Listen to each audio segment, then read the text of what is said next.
Time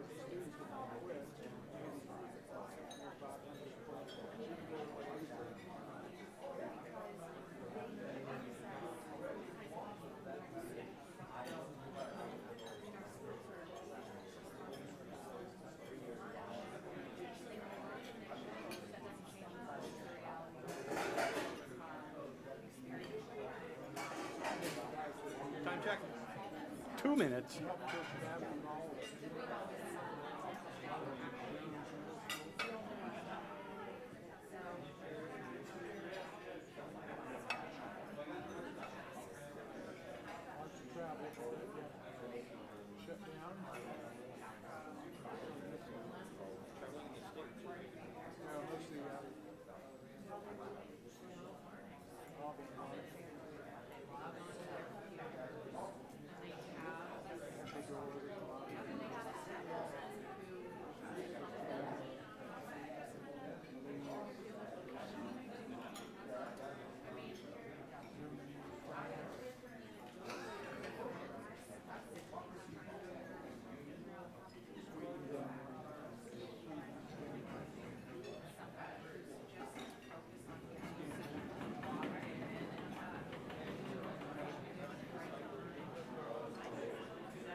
Hello, and welcome to the Columbus Metropolitan Club. Thank you all for joining us. I'm Doug Buchanan. I'm a member of CMC's Board of Trustees and the Editor-in-Chief of Columbus Business First. It is great to see all of you who could join us in person today. We really do appreciate it. We're going to start off our presentation today by welcoming some new CMC members. I believe they're here virtually.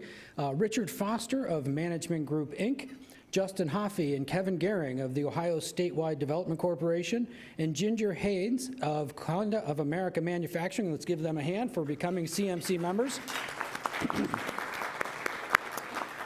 A real quick word about membership. Memberships make it possible. We need you, the patrons and fans of CMC, to step up and support CMC. Please support the continuing conversation by becoming a member today. You can learn more about CMC, register events, and become a member or make a donation anytime at columbusmetroclub.org.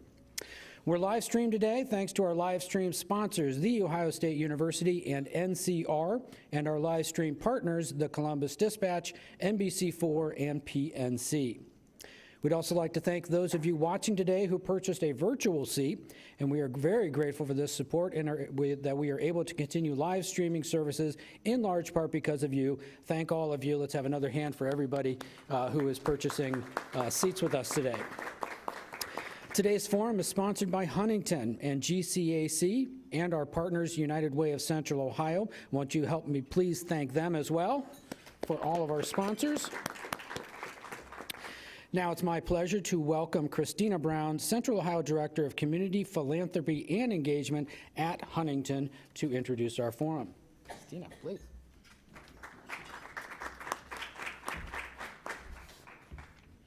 Well, good afternoon. For more than a decade, Huntington's brand has been welcome, welcome to all. It's tangible yet aspirational, but it's something that we can all strive to live up to. But welcome is more than just a word. It's a mindset. It's a desire to look out for people. While we endeavor to be a purpose-driven organization, one that makes people's lives better, helps businesses thrive, and helps to strengthen our communities, we can do more. We believe through listening and seeking to understand that we can drive action and collectively be a part of positive change. Huntington is proud to support the mission of the Columbus Metropolitan Club, as important topics are discussed each week in community conversation and where everyone is welcome to participate. While diversity is a conversation important to so many, the nonprofit sector in particular holds a special awareness on the topics that face our community and beyond. We've convened an expert panel for the conversation today. Please help me to welcome founder and executive director of Ethiopian Tawahedo Social Services, or ETSS, Seleshe Asfa. President and CEO of Catholic Social Services, Rachel Lustig. Executive Director of City Year Columbus, Tasha Booker. Our host today, journalist at NBC4, Carrie Charles. But first, Michael Wilkos, Senior VP, Community Impact of United Way of Central Ohio, will help to make opening remarks. Michael, let's get started.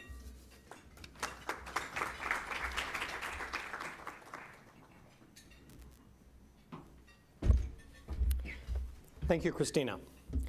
The events of 2020 have changed our lives in ways we did not imagine when the year began.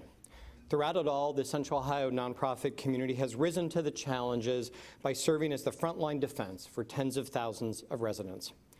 The National Council on Nonprofits says our sector feeds, heals, shelters, educates, and nurtures our bodies and spirits.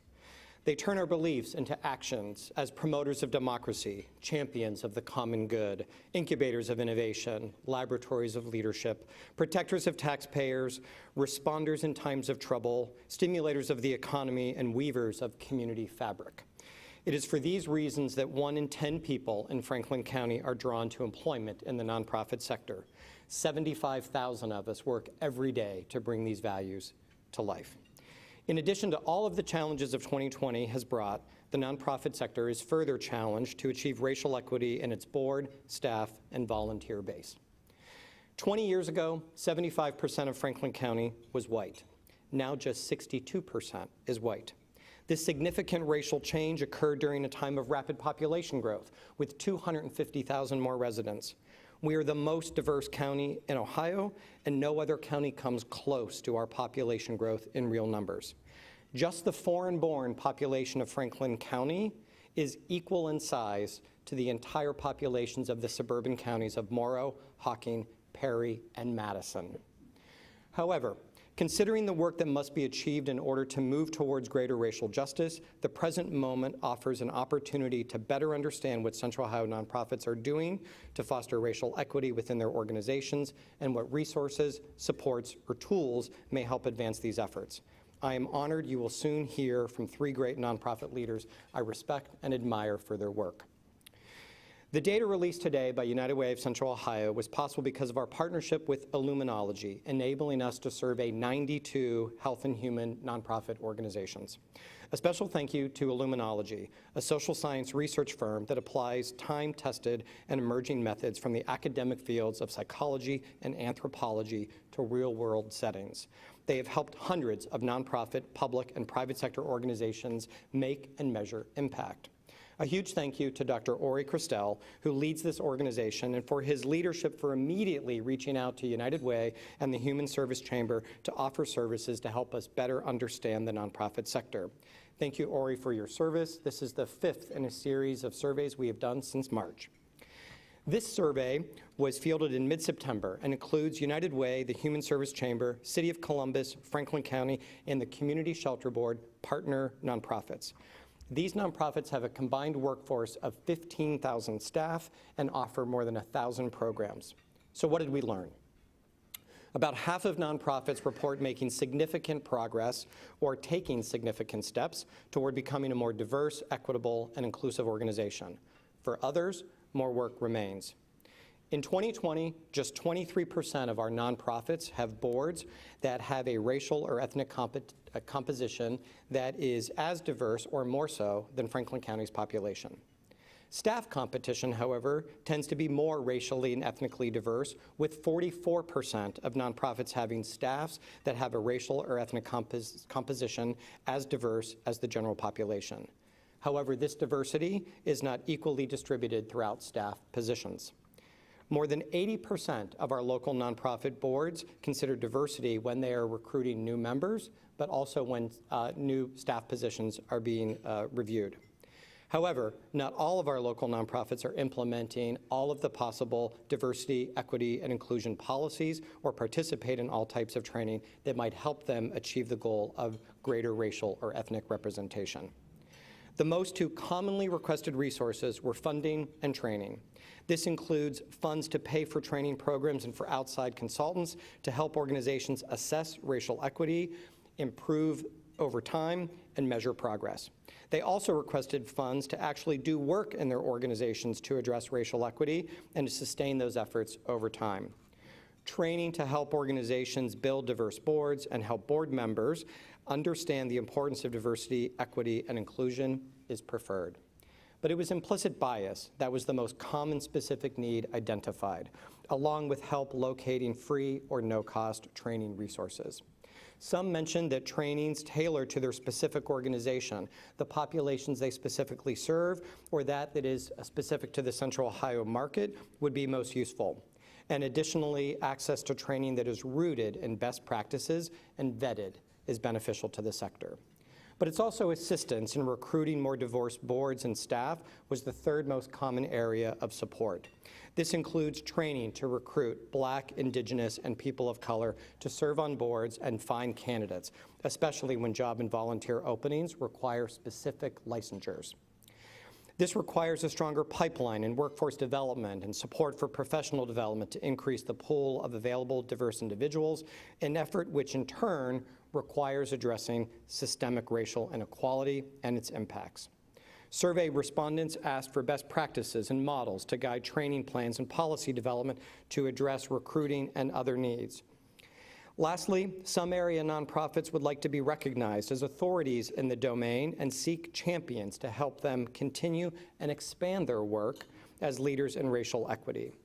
Just last night, I was communicating with Sonia Thessing, the executive director of Huckleberry House, a United Way agency just one block from my home that serves youth who are dealing with some of the most difficult problems imaginable. Issues like abuse, violence, neglect, poverty, and homelessness. The Huck House management team and board is focused on being an anti-racist organization, and the board has set some strong goals. 25% of all new hires, 25% of all promotions, and 75% of all new board members in the current fiscal year must be people of color. It is commitments like this that will change our community's nonprofit sector, one agency at a time. At United Way, we are helping lead the charge to diversify nonprofit boards. We're committed to providing training and tools to attract and retain diverse board candidates, building a strong talent pipeline to introduce boards to prospective members, instituting board diversity as a selection criteria for our next grant application process, and we have developed a policy requiring funded partners to have a diverse board. We are also one of the founding members of the Racial Equity Partnership, which has a goal to train 5,000 Central Ohio nonprofit employees in implicit bias and understanding the history of racism. Those trainings started earlier this month.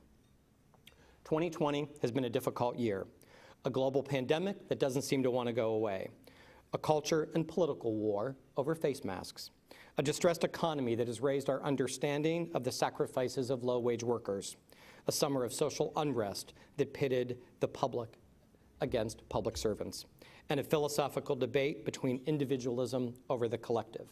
Is this the right year to address racial equity in the nonprofit sector? Of course it is. It's been a 400-year journey of racial strife in this country, and there is no reason to wait any longer to do what is right. Thank you, and we'll turn it back to the panel. Thanks. Thank you, Michael. Good afternoon, everybody.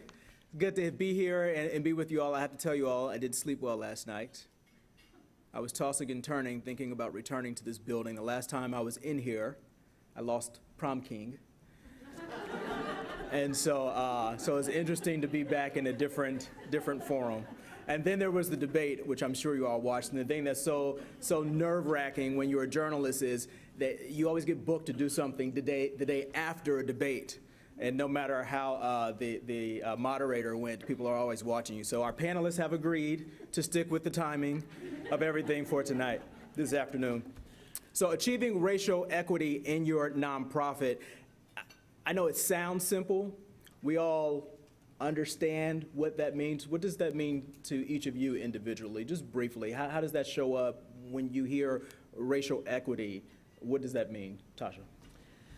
Thanks, Carrie, for that. For City Year, it means going beyond anti-racist statements, and it doesn't mean to indict those who have put those out. But we have seen those statements, almost for the last 20 years, every time there has been a national crisis around race. For us, it's looking at our own culture. It's being able to hold two truths at the same time, that yes, we are working towards the solutions to the challenges in our community, but we also have committed harm to some of our employees and even to our communities that we serve. And how do we undo that? For us, it means doing the mirror work, which is often not trendy. It takes time. It takes all of us to be introspective. It's not easily measured. It's going beyond measuring your hiring quotas. It really means that we have to pause before we go forward and creating a common understanding and definition for what the word equity is. We're not all using the word equitably, and so for us, it's about creating a culture change, not just systems and processes. Got me over here about to. that was a good word right there, Dr. Asfal. Yes, thank you so much. Thank you, everyone. Racial equity, diversity, and inclusion to my organization as a refugee immigrant, based organization is our day-to-day function, not only on words but also in action. That the basis or the foundation of the organization is based on diversity and inclusion because of discrimination, because of racial, problems and challenges that we have, the cultural problem, the languages that we have, it is embedded in our daily life. I know it is a difficult subject to really overcome overnight or over days. It has been the generation problem, and here we are refugees coming from Africa and then embedded in this kind of racial division, which it is really shocking for us first, even to adapt to see that where I know that race is a social construct. It's not really have a biological basis to really discriminate someone because of the skin of color. So it is our day-to-day, even from our name. Tawahid, congratulations that you did it very well, means that all humanity is one. And this oneness creates a responsibility to help the community which we are part of. That means there is only one race in this planet, there is one family, and there is one community, and we are part of it. So we are struggling. Really, everyday conversation is about this, racial equity, diversity, and inclusion, because that's what our vision and mission is built on on those premises. That's what we are doing every day. So any conversation starts from our name, from our work environment. Even when you get into our office, the receptionists, the walls and the artists, that reflects our culture and our community. So that's what we are basing this conversation that, every day when building our partners, our team is based on these issues. So racial equity means is really the core value of addressing those issues because it affects in every work, employment, health, or wherever in education, you'll find it that you have to fight. And then you have to educate your partners, especially the employer or the corporate world. That's what our day-to-day mission and activities. Please silence your phone. Do not disturb does not work. Rachel. What I'd like to add to what Tasha did a beautiful job of in particular speaking to the internal component, and Celeste spoke to the external component. So what I would add to that is, as Catholic Social Services, our mission and vision is grounded in a faith tradition that believes in the inherent life and dignity of the human person and the communal and social nature of that person. And so how can we work to enhance that inherent life and dignity and ensure that there's a space for human flourishing within the community? So that has internal components in the way that Tasha meant it, or Tasha spoke about so eloquently, and external components in the way that Dr. Celeste did, especially as a human service agency, an anti-poverty agency. Working for racial justice is inherent in that because racism has been such a force for the creation of poverty in our community. So that's what it means for us. You hit a moment just a second ago, and you said we failed our employees. How did you get the feedback? What does that mean? How did the failing show up in the workplace? So at City Year, we are including the word belonging to our diversity work. So it's diversity, equity, inclusion, and belonging. And what we found in our surveys is that we had not created a culture in which all people felt like they belonged. That shows up in the form of a question of, do you see yourself here in the next several years? Do you see yourself growing with the organization? Not only did the data, the quantifiable data, show that we had people who didn't feel like they belonged, the open-ended comments really outlined the pain and the hurt that people felt, not seeing themselves in any one leader in the organization. We were founded in 1988 in Boston by two Harvard-educated, white men. Most of our organizations were all started altruistically. We didn't do a lot of culture work, right? We just thought we were helping communities, we were helping people. And as we grew and we became more successful, we started looking at who got to be a part of that success, but who also was leading that success. And when we looked at our organization and said, as a Black woman running a site in our 29 cities, yes, we're very diverse in our cities, but our national office was not diverse. As a Black woman, I don't see myself in the leadership. So where is there to go? And if I'm feeling it as an executive director, the rest of the frontline staff are feeling it. So, we started really thinking about moving beyond kind of the tangible, metrics that you can put on a dashboard, and started thinking about when you change culture, you don't need diversity initiatives. When your culture is a place that people feel like they can come to, they can grow despite their ethnicity, despite their race, these diversity initiatives become a moot point. Rachel and Dr. Asphalt, could you talk about taking these points and failing the employees in that sense? How does that trickle down when it comes to service and even brand, because that's extremely important? From my side, as Tasha said, the organization was established by 100 years maybe by white men or whoever that time. But I'm fortunate that I'm one that created this organization. This is my baby. So it is based on the challenge and the needs of the community that I established this organization to fill gaps of services, to provide culturally appropriate services, and to have accessible services to the community.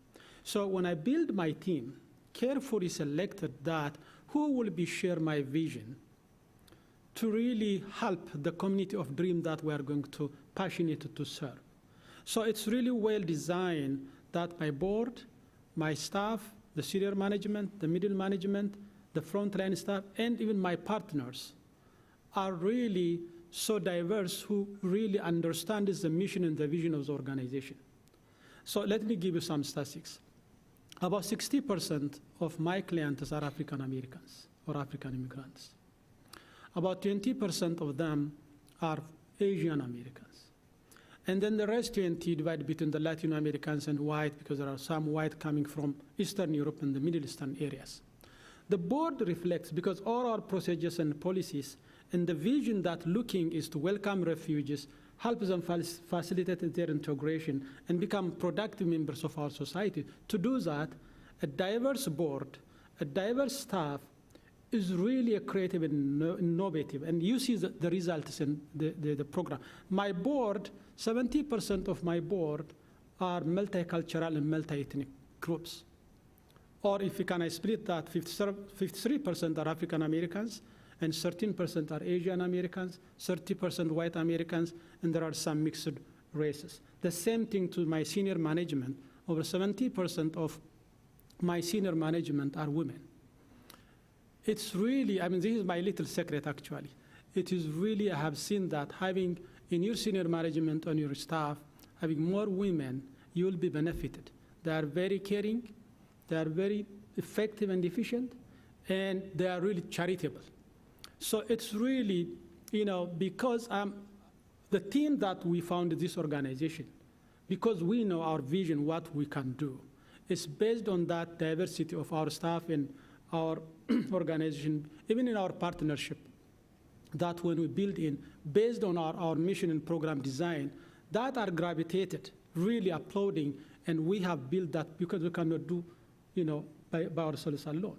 So that will help. It is a foundation of the organizations that leads you for the diversity, for your partners, for your programs, to make the change and the impact that you want to do. But if somewhere, somehow, established, really to change that culture, takes time. Yeah. Rachel, what about that in the sense of changing the culture, and if you aren't making the marks, you will have a trickle-down effect? Gary, that's such an important point, but I want to start, with just one comment that was made as you were beginning this, when you said our esteemed panel of experts, when you referred to those of us sitting up here. I'm going to speak for myself. That to me is a tremendously humbling phrase to make, to sit on a panel as an expert on racial equality when, for one, Catholic Social Services is committed to this and an anti-poverty agency, and we still have a long way to go. And second, and personally and importantly, I'm a white woman. My perspective is based in that reality. It's difficult to speak about racial equality. The invitation to accept this panel was made on the day that things in Kenosha, Wisconsin were really blowing up. And as a white woman, to ask to be speaking about racial equality, I have to confront my privilege, the privilege that I gain from being a white woman. And it's uncomfortable, paralyzing, it could be. But I don't want to make it to be, because I don't want that to have power over it. When what we're talking about, and what I have the opportunity to see in both the staff and the clients that we serve, is the suffering and pain that is the result of the inequity that's been caused by racism. So internally, one of the things that we have done, while in a moment where this happens, you want to jump to building systems and processes and ensure that every fabric of your organization is just. And Catholic Social Services also has 40% of our management team is Black or a person of color. And even within that, wanting to build these systems, I have found that I have to slow down. Because while I want to jump to tactical conversations and strategies, I have to be able to be present to a conversation that can be traumatizing to people who are in my midst. As a social service agency, we work with people who are dealing with trauma all the time, and we've created an orientation of post-traumatic care. And that orientation is something we have to learn and channel internally as well. Creating that space in its discomfort has been important for us. I think it's really interesting when we have these conversations about race, people often pick their corners and their sides when they come to the table. I like to say I like white people. I love white people. I have a lot of great white people in my life. And I just think that when we have these conversations, we often don't drop our defenses, no matter what we bring to the table. You brought up something that I'm interested in, because whenever we go through these waves in the country, I always kind of feel like I'm a fad. It's okay right now to talk about racial equality, racial equity, diversity. What do you say, Rachel, take us and start with this. What do you say to those organizations? You said you all have been working on this and you still have work to do. But these organizations that say, well, let me go ahead and put Black Lives Matter down because it sounds good. But they aren't really doing the work. How do you begin that process? This is the work of a lifetime. We will never arrive, and we have to understand that and make that commitment to it. At the end of our lives, our hope is that we've advanced the conversation in any way that we possibly can. This is about building a more just, a more compassionate, a more inclusive society. And if there's anything worth spending your life doing, this has got to be it. What advice would you give for someone watching, Dr. Asphalt? I think nowadays there are a lot of people open-minded to listen and understand. There is misinformation and misguided. People don't understand what's going on. So starting the dialogue and education and building awareness is really very important. The first step is dialogue.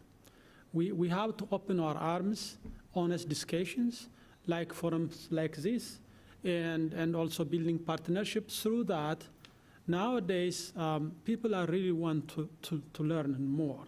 Of course, there are some exceptional people that they think that already they make their mind.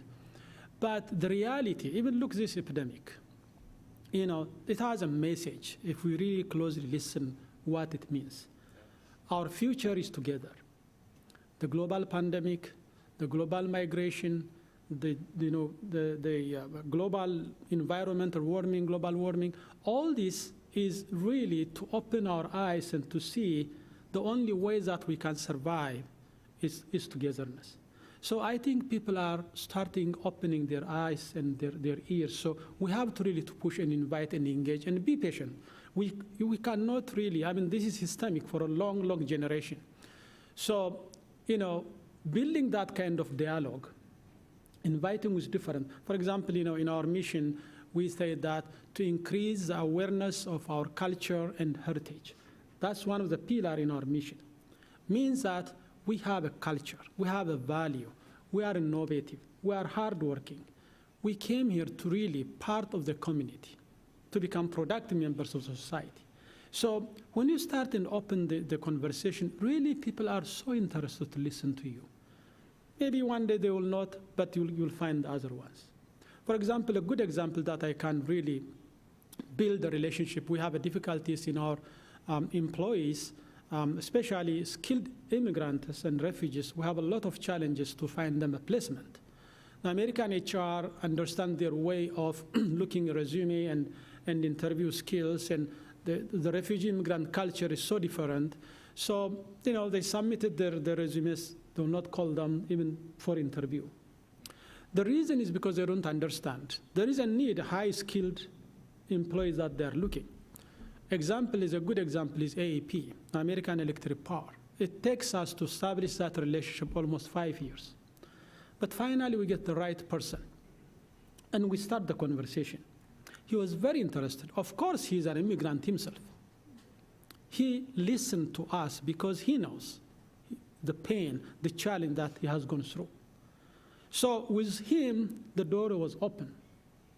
We got that discussions, and then he presented to his team. He brought all his HR, administrative, and our management team. We discussed who we are and how our people are challenging.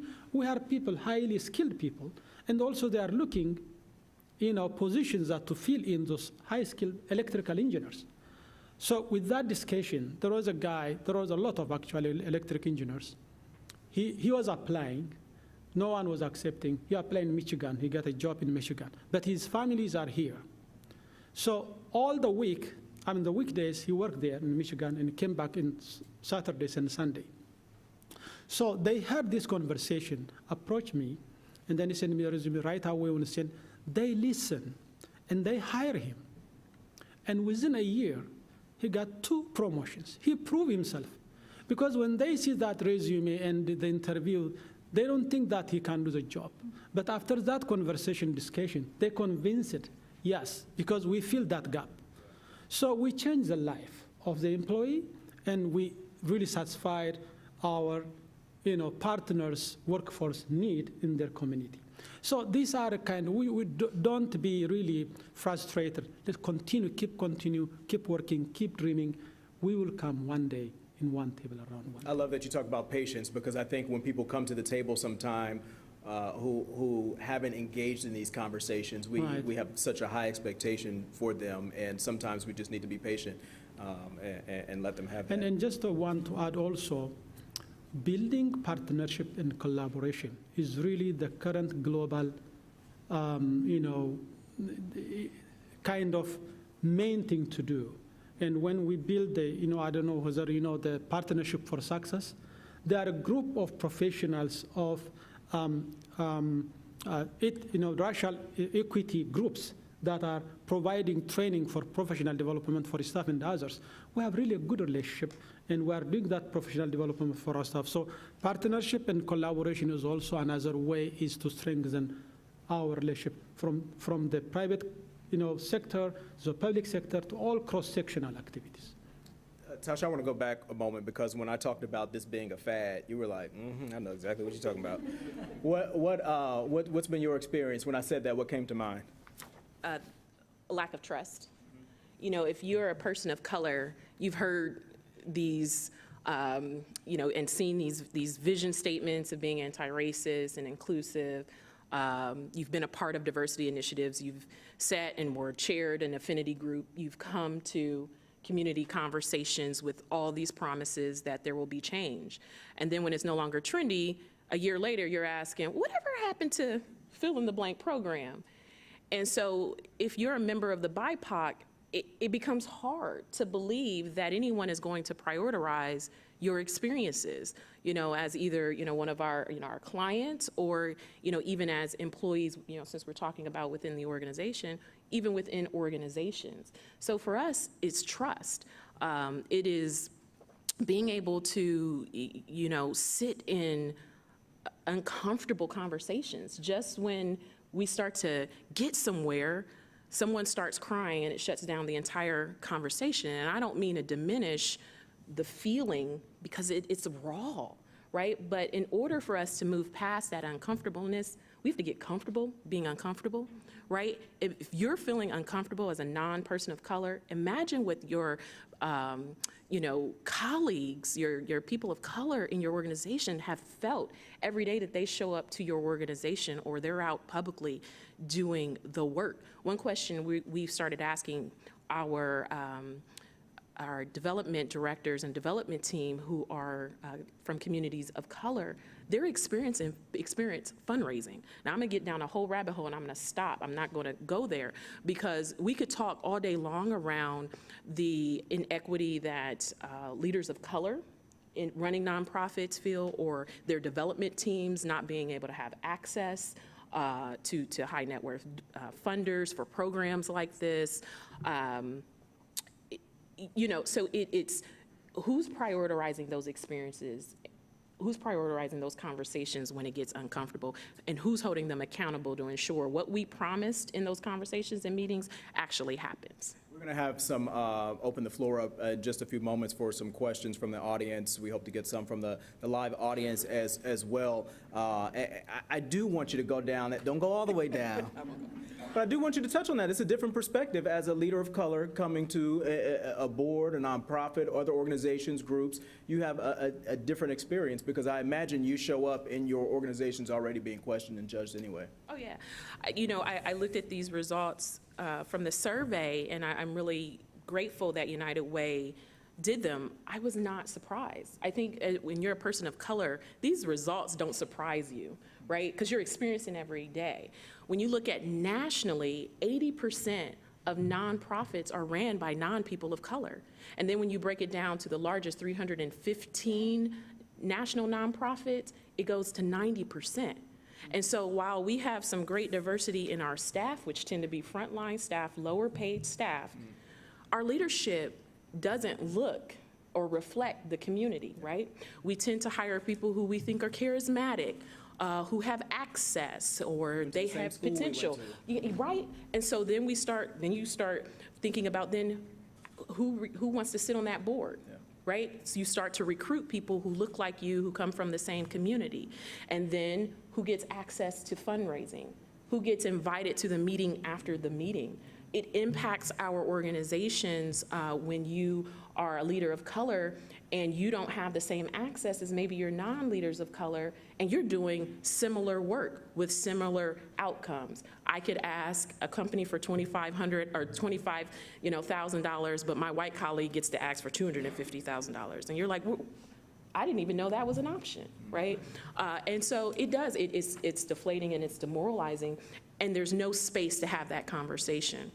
But I've been encouraging, organizations like the Columbus Foundation and others that I think what we need is support systems for people of color, for our BIPOC community, leadership, and our staffs to have places. I won't call them safe spaces. I don't believe in safe spaces, and that's a whole other thing our organizations haven't created. Rabbit hole. Yeah, down the rabbit hole. But it's true because, right, we don't have those spaces. I'm taking a risk even talking about this, right, thinking how is it going to impact my organization that I am talking about my own lived experiences as a leader of color, one who people tell me I am respected, but yet there is a certain level of fear we have in even being able to share our experiences. Yeah. It's interesting, the conversation I just want to share. We have a show called The Conversation, which airs tonight at 7:30 on NBC4.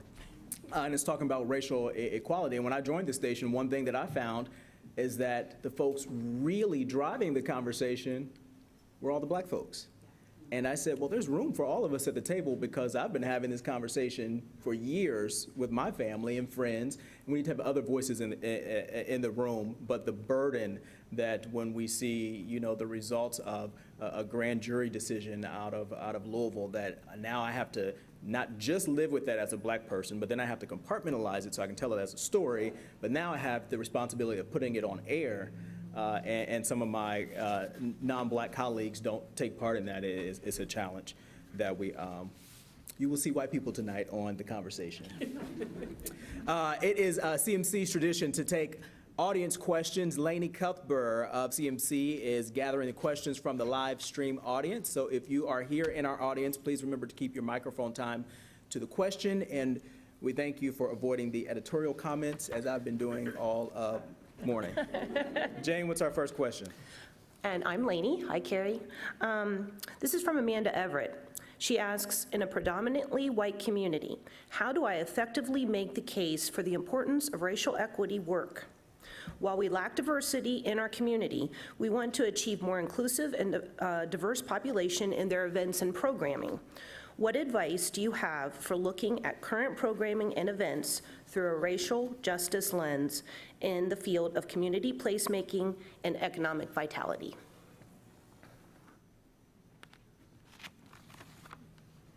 Sounds a little bit like this person might be living in an environment similar to where I grew up. I'm from a rural community in Alexandria, Indiana, of about 5,000 people, and there were two African-American people in my high school, and then during the summer, we would have a large migrant community that would come in, and so diversity was being Catholic. But I think that in any space, what Tasha was talking about and Carrie, how do we create that space where we can be trusting of one another and open and start the conversation.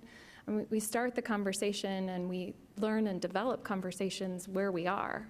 And getting that going can, I think, be effective no matter where one starts. I can certainly tell you what not to do. And that is not to rely on your relational proximity. Don't ask your one black friend or the one neighbor to educate the whole community. I think it's everyone's responsibility to become educated. There's too much information out there now for anyone to sit in sheer ignorance.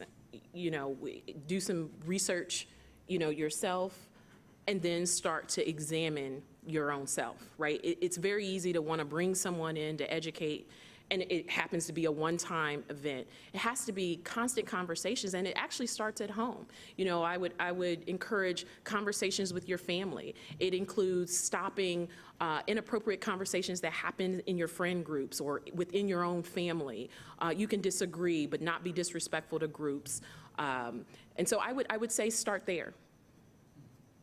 Just to build on that, over the summer, over Zoom, I had a conference call with 4 of my nieces who are between the age of 13 and 15. We read the book Stamped together. You need to have a space where you can say the wrong thing and learn that it's, you know, you can get better. You learn how to say the right thing, and you come from a place where people have positive intent. I think that can be really helpful to give people comfort in talking about it. Cordis with United Way of Central Ohio. So what is your advice about how to keep the energy going and the momentum flowing so we're not just in a moment of time? Help us be better. I think to keep the momentum of this conversation nowadays, you know, the air full of that diversity, inclusion, and all those rallies, which is really a good momentum. So, you know, to keep the momentum and truly to bring in this conversation into action is continuously to do a broad sectorial collaboration, which includes different institutions, the media, the public, elected officials. Let's come together. I mean, the rallies and all the other things are really good to wake up or to make pressure on the policymakers. But now this is time to really frame in a different sector, sit down, okay, in the law enforcement, in our schools, in areas of discrimination or racial disparities, how really, because race is one of the roots cause of poverty. We have been struggling for poverty for a long time. The human service agencies were fighting, but we are not eradicating. It's still there. So why? There is a time really to sit down and understand the why to answer that. And also to use existing efforts that has been, for example, the good example, the Franklin County Commissioner's Blueprint. It's a good document. You know, they brought different experts together, and you know, we work from different sectors, from the community, from others. Rather than inventing, it is well spelled out that race is the front and center of all our problems. So if we can work on that and into action, that will keep the momentum. And I'm glad that the mayor also created the recent Resilience and Recovery Act Committee. That's a good momentum. And in the police force, there should be a kind of committees that really understand how to diversify the force of the policy engagement. In our teachers, you know, the children life, because we have to invest in our children. The children's knowledge and attitude and behavior is shaped by the family. The family is God-given institution, a long, you know, traditional institution. We have to keep that, and then the teachers are the one, and the peer pressure. So if we can work and diversify also teachers, where the majority of colored people are there, we have to reflect that kind of, you know, having those teachers. So I think the momentum is, let's sit down in a small group and figure out why we didn't achieve. For all this long, we fight poverty, but still poverty is here. What's the reason? Let's figure out, let's use the existing documents into action. We have just a couple minutes left. I want to squeeze in a couple more questions. Hi, I'm Courtney Clark, a recent MBA graduate from Ohio State, and I would kind of have a two-part question. First, how can maybe candidates for positions at nonprofit organizations do the research, get the information that they need to ensure that they are joining an organization that is truly committed to the work of anti-racism and not just kind of saying that publicly, but really working on that internally? And then on the flip side, how can nonprofit organizations, when they are hiring employees, ensure that, especially if they're hiring employees from backgrounds of privilege or white employees, how can they ensure that those employees are going to be really bought into the culture and work of anti-racism as well? Thank you. Why don't you start with that one, because that's what you just were touching on. Yeah, thank you. The first part, to your question of, ensuring that the conversation continues to happen. I think, to Lisa's point, our budgets, what we invest in, our salary lines, our org charts, those are moral documents. A lot of that is public. So you can almost look up anything for a nonprofit organization. I would also encourage you to look at Glassdoor. Now, if you're an employer, you'll stay away from Glassdoor. It's not always true. We can't always write off those folks as disgruntled employees. Those are real experiences, whether we agree or not. There's so much valuable, rich information that's out there. Social media is also, a great space, to learn more. What are people saying?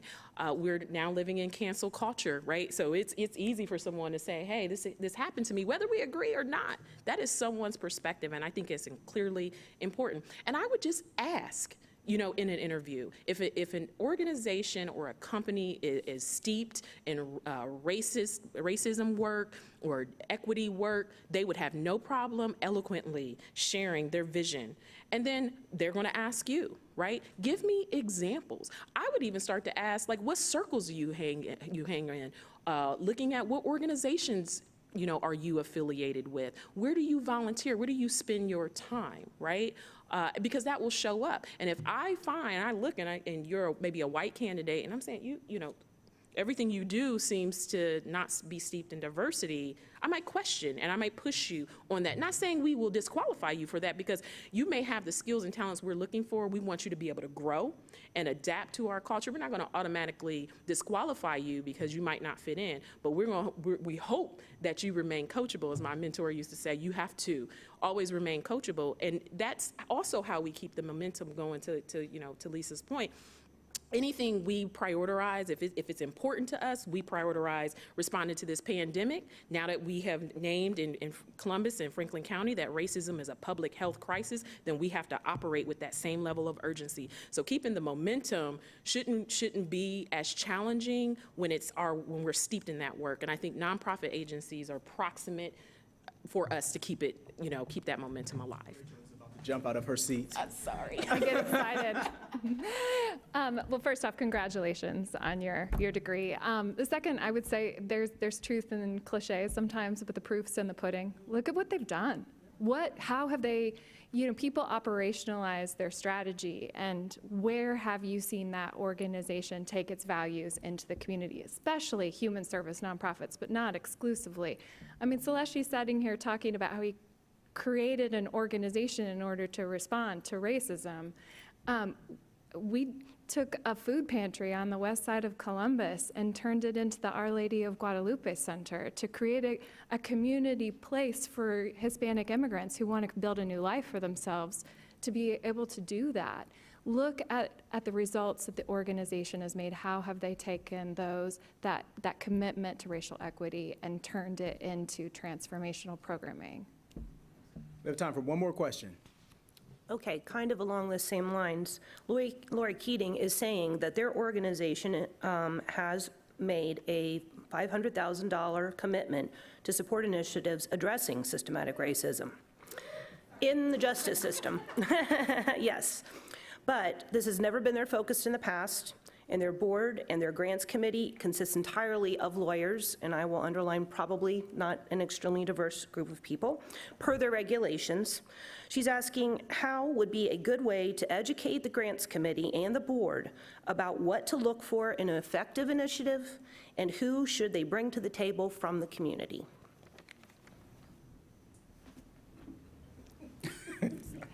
Well, you know, there are incredible philanthropic organizations in our community that you can draw a lot from. And what I think that they do, and Tasha said this before, there is great information out there. I mean, when we look at what is happening, when we look at the health and economic impact of COVID on our community, it's not a surprise to those of us who've been in the anti-poverty movement for a while. We've seen this racial justice and disparity for years. So you can get yourself educated, and you can partner with some of the people who've been doing it for a long time, either the executive directors of nonprofits in our community or great philanthropic organizations who are, I think, really raising up a trust-based approach to philanthropic investment in our community. But it's about impact, it's about quality, and it's about access at the end of the day. I would also encourage them to get out when we can safely and go visit those organizations, go and see the programs in action. You're not going to get that just by Googling, right? You're also not going to get that from their impact report at the end of the year. You really have to get proximate to the work. We encourage our board, when a new board member is coming on, before they're even voted on, they have to do a school visit, right? They are meeting with our frontline staff, having a conversation about their experiences and the work that they're doing. They see the students that we're serving. They talk to the principals of the schools and even the students in our roundtables, right? You gotta, live the work and live the mission in order to really be able to invest wisely and invest. What we're looking for is investors who understand that this is generational work. So it's not just about what the organization is doing, is also really rethinking what the foundations or the funders' values are. Are you interested in quick fix metrics, or are you looking at generational work? And so some of the best funders, United Way, the foundation, Annie Casey, I can list them all. They're investing long and deep, right? Because they understand that we didn't get here in one fiscal year, that we've gotten here over a generation. And so I would encourage them that it's a two-step process and it doesn't just rely on the information they're getting from the organization. And we're just against the clock, but I want to give Dr. Asphalt the last word on who might organizations want to consider having at the table in these conversations. I think diverse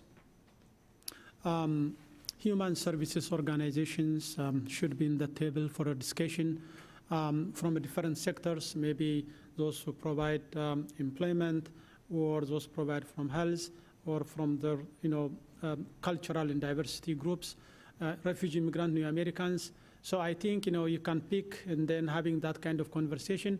And sometimes it's good to visit and interact with their management team or with their board, or invite us so that we can share what we are doing, so that way you can learn and we learn from you, so that way we can build a good relationship and then understand what's going on. Thank you all so much. Okay.